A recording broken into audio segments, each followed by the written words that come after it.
What's up, my doggies? Another beautiful day. Um, our season of skiing and snowboarding is slowly coming to an end. But before that happens, I wanted to make another small video about snowboarding gear. This will be the last one for the season.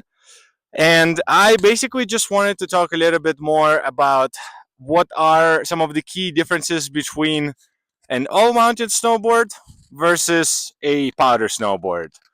And what are some of the situations when it would be better to use an all mountain snowboard versus a powder snowboard. So, pretty much that's what we're going to be doing today. I have two snowboards that I'm going to be testing. Um, my snowboards happen to be both made by Burton, but the concept of an all mountain snowboard and a powder snowboard applies pretty much universally across all the brands. So this is more of a general purpose information video, and I hope you're gonna find this useful. Let's go shred some gnar.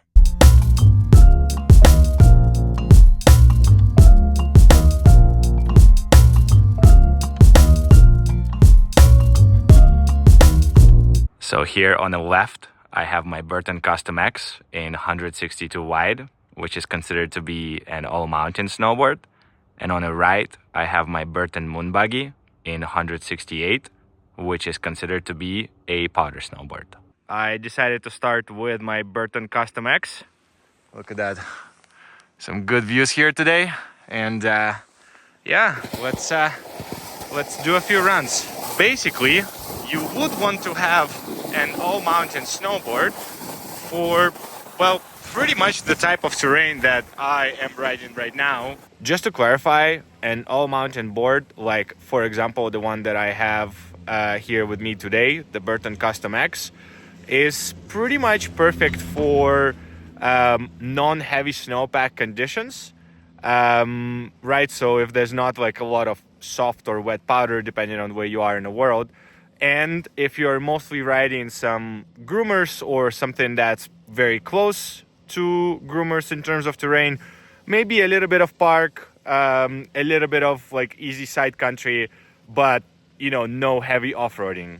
The reason for that is if you want to go to some off-roading or proper backcountry, regardless of what the current conditions are, you will usually find quite a bit of untouched snowpack there. And for that type of scenario, I personally prefer to have a proper powder board because it has a specific structure which basically just makes it easier to lift your nose in heavier snowpack.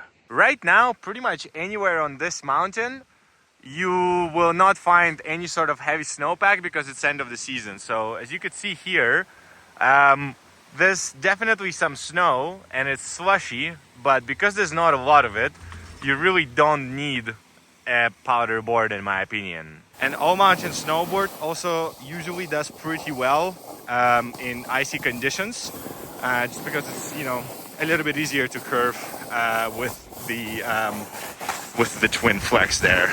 But yeah, pretty much like these type of conditions is your all-mountain snowboard time to shine. So that's pretty much it. I'm just gonna do a few runs and enjoy. I think this pretty much sums up some of the most essential information about an all-mountain snowboard pretty well. And now let's go ahead and try the powder snowboard. I just switched my board to Burton Moon Buggy. Let's go ahead and do some runs. I see the little line right there, which kind of looks like it could be what could be, a little bit of powder. Look at the sender right there. God damn. Woo. Yeah, so let's do it. Oh my dicks. It will be very hard for me to find some powder or something similar to powder or even the big slash because it's, end of the season. But I think something like this would do. So let me show you why the powder board excels a lot here. And basically the main point here is that when you curve, right, because it has directional camber profile, it's just much easier to lift the nose up, right? So that you could float through the obstacles.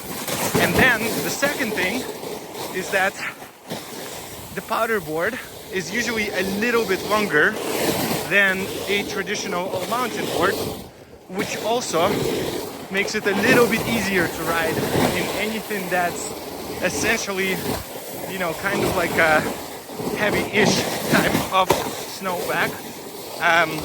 Obviously, what I'm riding right now is not really ideal, but I think considering it's end of the season and this video is just meant to be, you know, solely for educational purposes with some general information, I think you could kind of see what kind of conditions I'm dealing with here right now. So there's definitely a little bit of pack at the top and it's pretty much untouched, but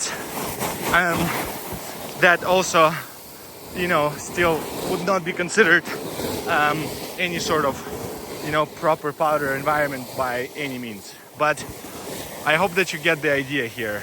Another interesting thing about the powder snowboard is that if you have a terrain which features a lot of moguls, it is much easier to ride over the moguls if you have a powder snowboard. The reason for that is that because most powder snowboards have something that's called a directional camber profile, which means that the bend of the snowboard is moved back to the tail, which makes it easier to lift the nose. Anyhow, I'm sure you get the main idea here. Like I said, I sincerely apologize for conditions really not being perfect to showcase the true power of a powder snowboard. But, you know, we just kind of have to work with what we have, which at the end of the season, this is really all we have. Yeah, anyhow, I'm gonna do a few more runs and check back with an outro here.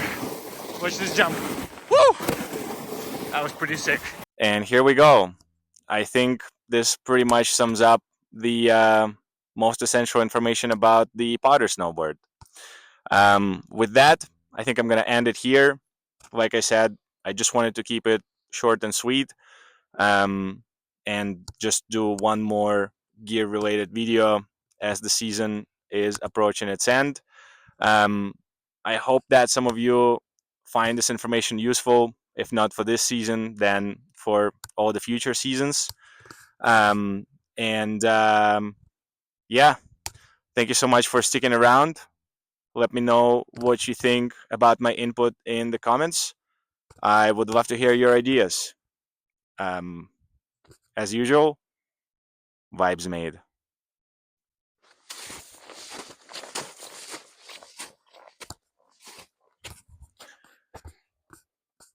My God, look at that sunset. Oh, what a vibe. What a vibe.